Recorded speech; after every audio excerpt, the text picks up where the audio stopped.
Hello everybody, how you doing today?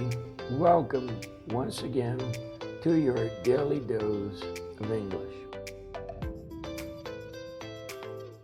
For those of you who do not know, the Daily Dose Project is a project where I send every day a verb, a phrasal verb, an expression or an idiom, and some curiosity or some news for my students in this video podcast format.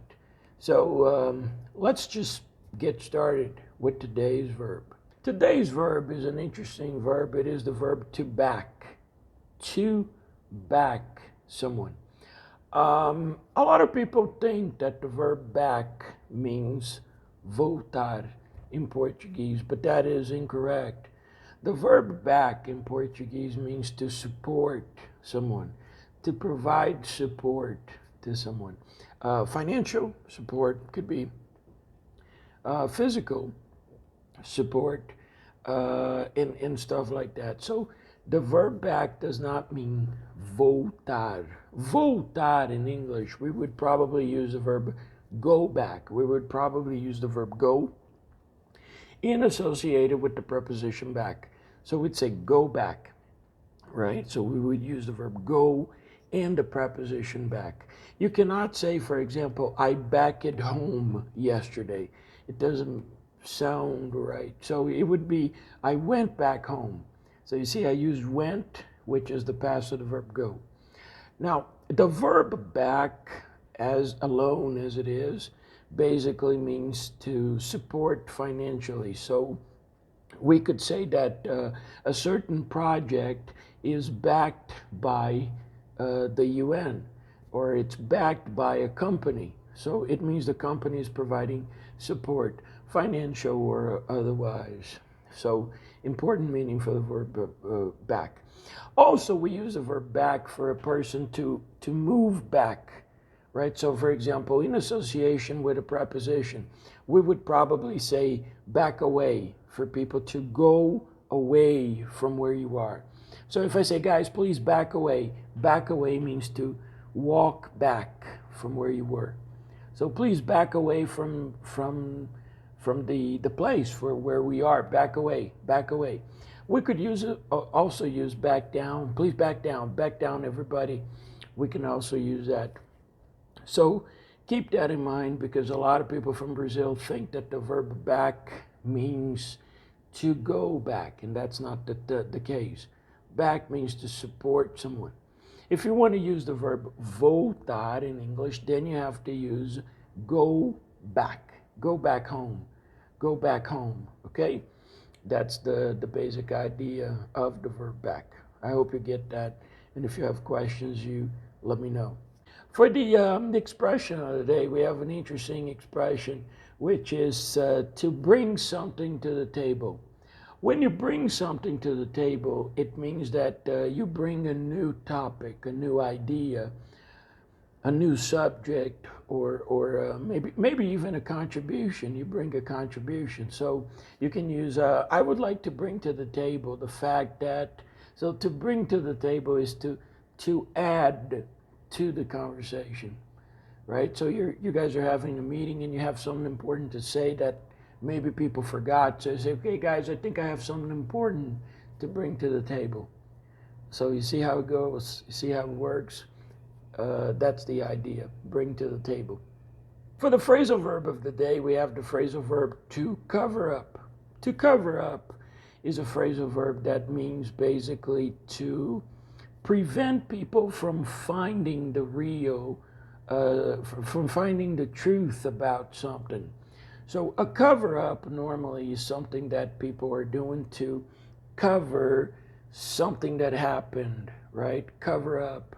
In Portuguese, I think we use the word encobrir. Encobrir a verdade, encobrir alguma coisa. So we use the verb, phrasal verb, cover up. So we could say, for example, that they're covering up the problems. They are covering up the problems. They are hiding the problems, right? Let's say that we, as a company, we did something bad, and then people say, okay, we have to cover this up. We have to cover this up. It means we have to somehow find a way to hide whatever happened. So cover up, right? Normally they translate the noun cover up as a something like uma armação. It's a cover up. This is a cover up. Isso é uma armação. É uma conspiração. It's a conspiracy type of idea. We use the term cover up. There's a cover up, so we use that as well. As for the curiosity of today, I want to talk to you about April's Fool. April's Fool. We are on April, I think 5th today, or April 4th, I don't remember.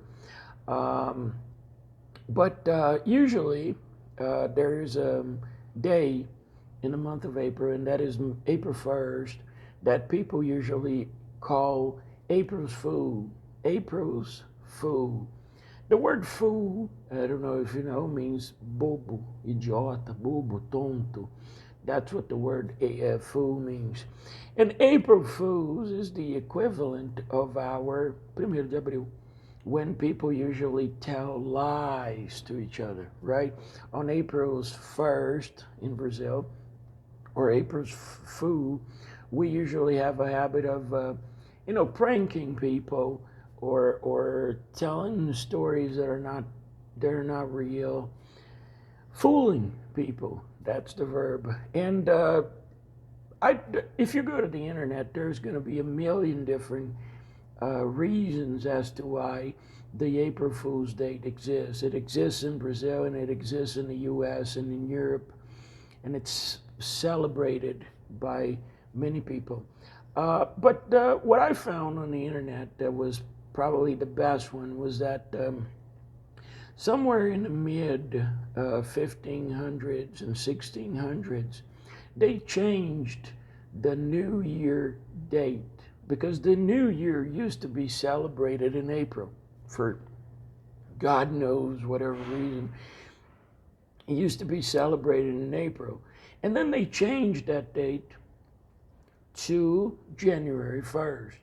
So when they changed that date to January 1st, some people continued to celebrate New Year's on April. They continued to do the celebration on April 1st, on April, whatever date it was.